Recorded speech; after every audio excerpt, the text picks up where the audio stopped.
Hi friends, आज हम आधुनिक भारत के इतिहास का एक बहुत ही महत्वपूर्ण टॉपिक का नाम है हमारे कोमागाटा मारू घटना। इसके बारे में काफी डिटेल से चर्चा करेंगे। आप हमारे साथ बने रहिए ताकि आपको इसके बारे में जानकारी हो सके। तो शुरुआत करते हैं आज का टॉपिक। कोमागाटा मारू घटना की बात करें तो 1914 में घटित हुई थी और ये घटना एक महत्वपूर्ण ऐतिहासिक घटना है जिसने क्या किया था, भारतीय स्वतंत्रता संग्राम और वैश्विक आप्रवासन जो नीतियां थी उस पर काफी गहरा प्रभाव डाला था। आप्रवासन नीति मतलब एक देश के लोग दूसरे देश में जाते हैं, दूसरे देश के लोग हमारे देश में आते हैं। इसको आप्रवासन नीति कहते हैं, जिस नीति के तहत इनको रेगुलेट किया जाता है। बात करें इस घटना की पृष्ठभूमि की, तो 20वीं शताब्दी की शुरुआत में कनाडा ने क्या किया था, एशियाई अप्रवासियों के प्रवेश को सीमित करने के लिए, ये एशियाई लोग कनाडा में कम से कम आए, इसको सीमित करने के लिए कठोर नीतियां बनाई थी। इनमें से एक प्रमुख नियम था निरंतर यात्रा कानून।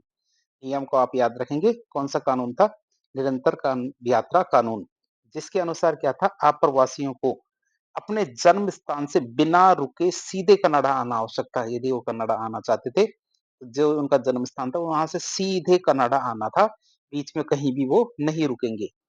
यह नियम विशेष रूप से हमारे भारतीय अप्रवासियों को रोकने के लिए बनाया गया था। क्यों? क्योंकि भारत से कनाडा की सीधी यात्रा संभव नहीं थी। क्यों? क्योंकि दूरी लंबी थी, तो उन्हें बीच में कहीं ना कहीं तो रुकना ही पड़ता था। बात करें कोमागाटामारू की यात्रा की। कोमागाटामारू की यात्रा की बात करें, सिंगापुर में रहने वाले एक भारतीय ठेकेदार थे, बाबा गुरदीप सिंह। इन्होंने क्या किया, इस जो भेदभावपूर्ण नीतियां थी इनका विरोध करने के लिए जापानी जहाज जिसका नाम था कोमागाटामारू, जो घटना की बात करें तो जहाज का नाम ही था क्या, कोमागाटामारू, उसको किराए पर लिया और 4 अप्रैल 1914 को इस जहाज ने हांगकांग से क्या किया, 376 भारतीय यात्रियों को लिया और वहां से लेकर वैंकूवर कनाडा की तरफ प्रस्थान कर दिया। बात करें 376 भारतीयों की, तो इसमें 340 तो सिख थे, 24 मुसलमान थे और 12 हिंदू थे। आप इसे याद रखेंगे। यात्रा हो गई शुरू, पहुंच गए हैं वैंकूवर। तो वैंकूवर में प्रवेश निषेध की बात करें तो 23 मई 1914 को कोमागाटा मारू वैंकूवर पहुंच जाता है, लेकिन कनाडाई जो हमारे अधिकारी थे, इन्होंने जहाज को बंदरगाह पर ही लंगर डालने से मना कर दिया कि भैया आप यहाँ नहीं रुक सकते। और जहाज की बात करें तो जहाज से सिर्फ 20 यात्रियों को उतरने की अनुमति मिली, बाकी को जहाज पर ही रहने के लिए मजबूर किया गया था। इस घटना की बात करें तो इस घटना के दौरान बंदरगाह पर फंसे हुए भारतीय यात्रियों की सहायता और उनके अधिकारियों की रक्षा के लिए स्थानीय भारतीय समुदाय, मतलब वहां पे जो भारतीय पहले से रह रहे थे, उन भारतीय नेताओं ने, उनके जो नेता थे, उन्होंने एक तटीय समिति का गठन किया था। क्यों? क्योंकि शोर समिति या तटीय समिति का गठन किया। क्यों? क्योंकि जहाज कहाँ खड़ा था, तट पे खड़ा था, इसलिए तटीय समिति का गठन किया। बात करें समिति के गठन की, जो तटीय समिति थी, तो इसके गठन और उद्देश्य की बात करें तो इस समिति का मुख्य उद्देश्य क्या था, यात्रियों के लिए कानूनी सहायता प्रदान करना, साथ ही साथ जो कनाडाई अधिकारी है उनके साथ बातचीत करके उन्हें देश में प्रवेश दिलाना था। बात करें सदस्यों की तटीय समिति के, तो तटीय समिति में मुख्य रूप से 3 सदस्य थे और वो कौन कौन से थे? हुसैन रहीम की बात करें तो समिति के प्रमुख सदस्य थे, जिन्होंने क्या, यात्रियों के अधिकारों के लिए सक्रिय रूप से आवाज उठाई थी। दूसरे सदस्य थे हमारे सोहनलाल पाठक, जो समिति के सदस्य थे, जिन्होंने यात्रियों की सहायता के लिए बहुत ही महत्वपूर्ण भूमिका निभाई थी। और थे हमारे बलवंत सिंह, तो समिति के सदस्य जिन्होंने यात्रियों के समर्थन में काफी ज्यादा कार्य किया था। तटीय समिति के मुख्य सदस्य कौन कौन थे? हुसैन रहीम, सोहनलाल पाठक और बलवंत सिंह। बात करें इन सदस्यों ने मिलकर यात्रियों के अधिकारों की रक्षा के लिए काफी ज्यादा प्रयास किया।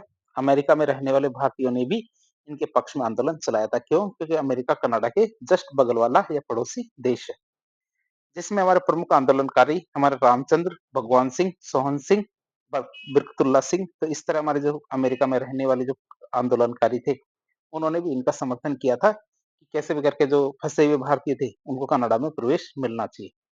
गतिविधियों की बात करें तो समिति ने बहुत सारी गतिविधियां संचालित की थी। जैसे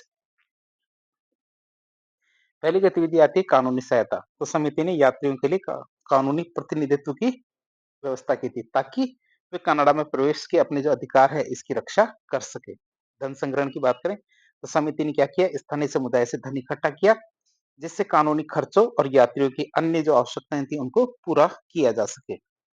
जन जागरूकता की बात करें तो समिति ने स्थानीय और अंतर्राष्ट्रीय स्तर पर जन जागरूकता फैलाने के लिए प्रयास किया, ताकि यात्रियों के प्रति जो हो रहे अन्याय थे इसके बारे में लोगों को अवगत कराया जा सके। इस समिति ने काफी ज्यादा कार्य किया। परिणाम की बात करें तो तटीय समिति के अथक प्रयासों के बावजूद उन्होंने काफ़ी सारे प्रयास किए, इसके बावजूद कनाडाई अधिकारियों ने यात्रियों को देश में प्रवेश की अनुमति नहीं दी। यह गतिविधि लगभग 2 महीने तक चलती रही, मतलब वो जो जहाज था वो 2 महीने तक तट पे खड़ा रहा। जिसके बाद कनाडाई सेना ने 23 जुलाई 1914 को कोमागाटा मारू जहाज को वापस भारत ही भेज दिया। इस घटना ने क्या किया, भारतीय स्वतंत्रता संग्राम में एक बहुत ही महत्वपूर्ण मोड़ प्रदान किया और गदर पार्टी जैसे जो हमारे क्रांतिकारी संगठन था, इनको सक्रिय कर दिया।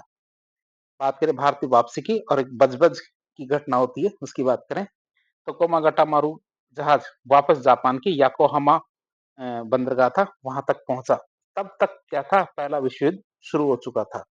हमारे प्रशांत महासागर होते हुए वो कहाँ पहुंचता है, जापान का याकोहामा बंदरगाह पहुंचता है। तब तक क्या, पहला विश्व युद्ध शुरू हो जाता है। फिर ब्रिटिश सरकार ने जहाज को सीधे कलकत्ता लाने का आदेश दिया कि उनसे कहा कि आप बीच में कहीं भी नहीं रुकेंगे, सीधे कहाँ आएंगे, कलकत्ता आएंगे। 27 दिसंबर 1914 को कोलकाता के पास बजबज बंदरगाह था, वहां पे हमारा जहाज पहुंचता है। यहाँ ब्रिटिश अधिकारी ने यात्रियों को गिरफ्तार करने का प्रयास किया था, जिससे उनके बीच में जो ब्रिटिश अधिकारी थे और जो यात्री थे उनके बीच में संघर्ष होता है। इसी दौरान क्या हमारे 19 यात्रियों की मृत्यु हो जाती है। इस घटना ने क्या किया, भारतीय स्वतंत्रता संग्राम में नई ऊर्जा भरी और गदर पार्टी जैसे जो क्रांतिकारी आंदोलन था उनको सक्रिय कर दिया। ये घटना तो हो गई। अब घटना की बात करें तो घटना का क्या महत्व था। घटना के महत्व की बात करें तो कोमागाटा मारू घटना ने ब्रिटिश साम्राज्य की जो नस्लवादी नीतियां थी, मतलब भारतीय के लिए अलग और अंग्रेज अन्य जो व्यक्ति होते हैं उनके लिए अलग जो नीतियां थी और भारतीयों के प्रति जो भेदभाव था उसको उजागर किया। इसने भारतीय समुदाय में आक्रोश पैदा किया और स्वतंत्रता आंदोलन को काफी ज्यादा मजबूत किया। ये घटना उन अनेक घटनाओं में से एक थी जिसमें क्या था, 20वीं शताब्दी के आरंभिक दिनों में एशिया के जो प्रवासी थे उनको कनाडा और अमेरिका में प्रवेश की अनुमति नहीं दी गई थी। बात करें वर्तमान में तो 2014 में इस घटना की 100वीं वर्षगांठ होने पर भारत सरकार ने बाबा गुरदीप सिंह की स्मृति में 100 रुपए का सिक्का जारी किया था, जो इस घटना के ऐतिहासिक महत्व को दिखाता है। चित्र में आप 100 रुपए का सिक्का देख सकते हैं। तो इस प्रकार के इन्फॉर्मेटिव वीडियो देखने के लिए हमारे चैनल से जुड़े। वीडियो यदि पसंद आता तो वीडियो को लाइक करें, चैनल को सब्सक्राइब करें, अपने दोस्तों के साथ शेयर करें। धन्यवाद।